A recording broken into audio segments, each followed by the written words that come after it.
As hotels reopen their doors across the country, the buzzword in the industry is caution.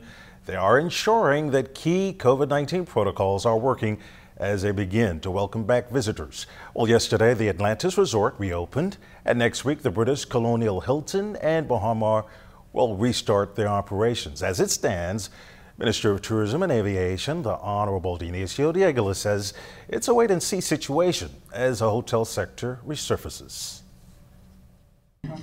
As you can imagine, everybody is a little apprehensive about how this is going to take off.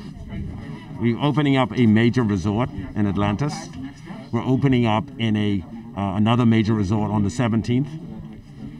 And everybody expects it to return to the pre-COVID environment, where everyone can go wherever they need to go. And I think everybody's a little frightened on how it's going to pan out. So we're being possibly overcautious, but we want people to, let's see how they operate within the property first of all. As I say, let's crawl before we walk, before we run. There will be the naysayers that say we're somehow blocking out the small man and the small operator. But I just want everybody to be sensitive that all of these operators are very cautiously opening.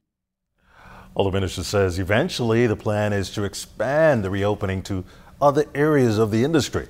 In terms of the downtown straw market, the minister says services there depend heavily on the cruise industry. It would be very difficult to be economically viable until we get the cruise industry back up and running. And sadly, that is not looking like it's going to come back on stream until mid-second quarter next year.